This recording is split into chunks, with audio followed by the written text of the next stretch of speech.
March is National Nutrition Month, which is all about making informed food choices, getting active, and promoting a healthy lifestyle. So this month's theme is Bite into a Healthy Lifestyle. Our topic this week, try something new and mix it up. Let's do this. I'm Dani Lebovitz, a registered dietitian, nutritionist, and fitness enthusiast who loves to eat. Welcome to Dani's Delicious Dish, where we get serious about food, fitness, and living better. Food brings people together, it nourishes our bodies, and influences how we learn, grow, and heal. We're going to take you from the classroom, to the gym, to the market, to the kitchen.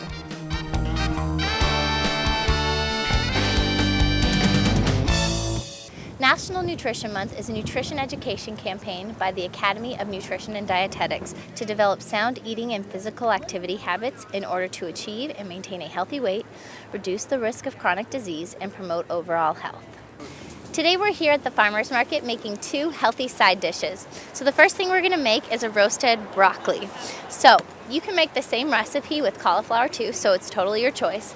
First thing you want to do is set your oven or toaster oven to 425. Take your chopped and bite-sized pieces of broccoli or cauliflower, and then you want to add a tablespoon of minced garlic.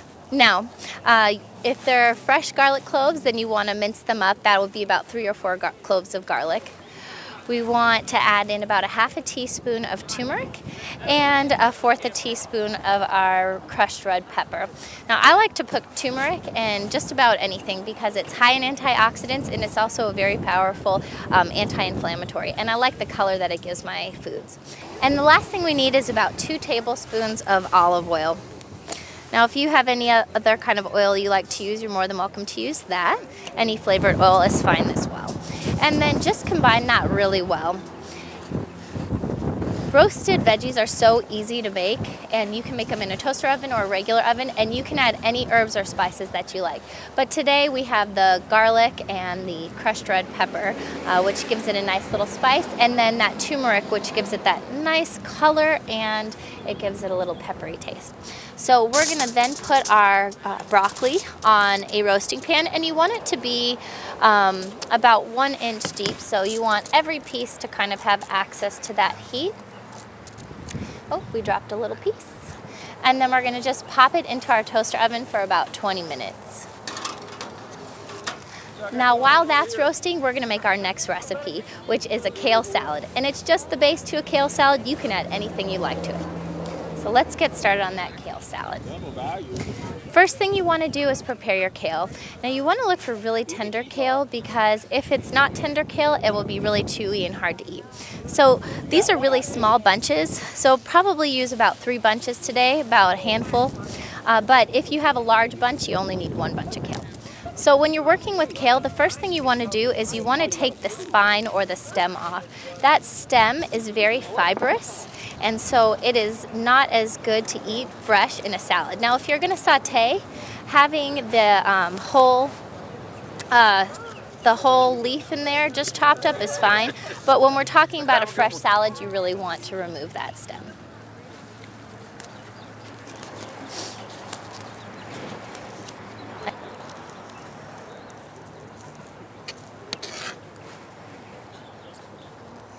So I just finished despining all of the kale, and you can throw away the kale spines, or sometimes I like to freeze it and put it in green smoothies, so if you don't want to waste, you don't have to.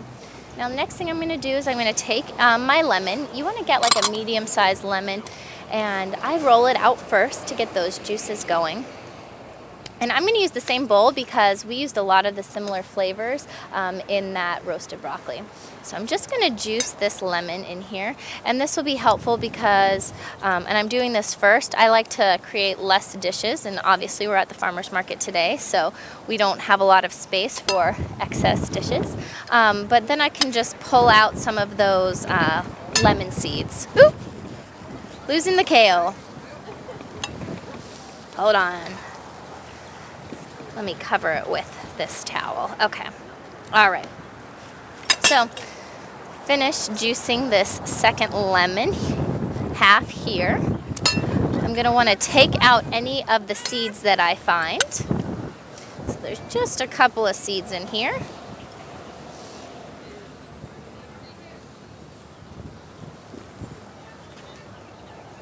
All right, that looks pretty good. I've removed all those seeds. So that's the juice of 1 medium lemon. I'm going to take about a tablespoon of garlic again. Now, if it's fresh garlic that you're mincing yourself, you'll want about 3 or 4 cloves of garlic. And then this here is about 1/4 tablespoon of your crushed red pepper. And mix that up really well.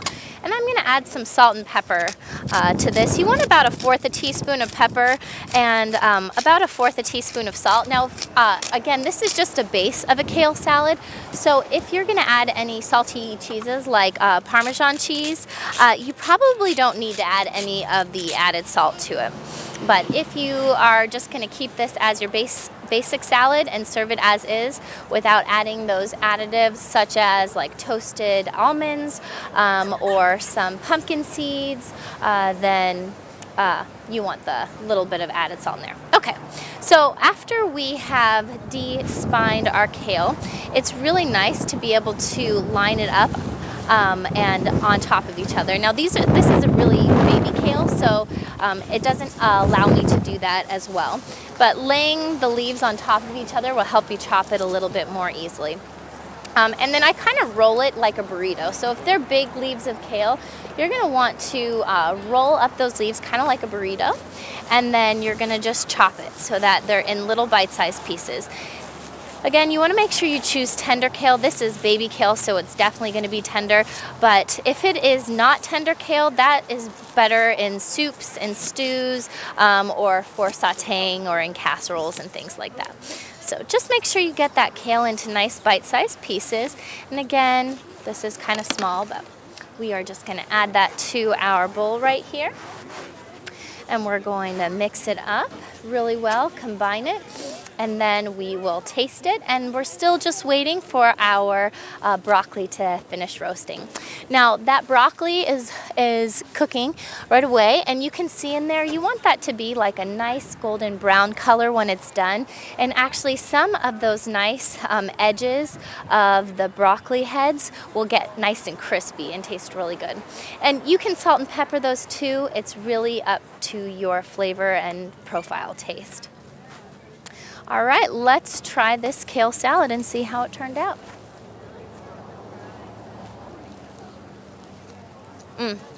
So good. It'd be even better with a little Parmesan cheese, maybe some avocado and tomatoes on top. Oh, and Paul says bacon too. What's really nice about this salad is it's even better once it sits for a little while, so all the flavors can kind of meld and marry together. All right, once your broccoli is looking golden brown, looks like it's a little bit crispy at the top, we're gonna pull it out and try it. Oh, it smells really good. I have people from all over the farmer's market coming over and asking me what we're doing and what that great smell is. So this is our broccoli. Let's try it. Let's get a crunchy piece. That's what I like. So good. Mix it up and try something new. This National Nutrition Month, challenge yourself to live better. A healthier you is just a bite away. I'm Dani the dietitian. Till next time, live deliciously.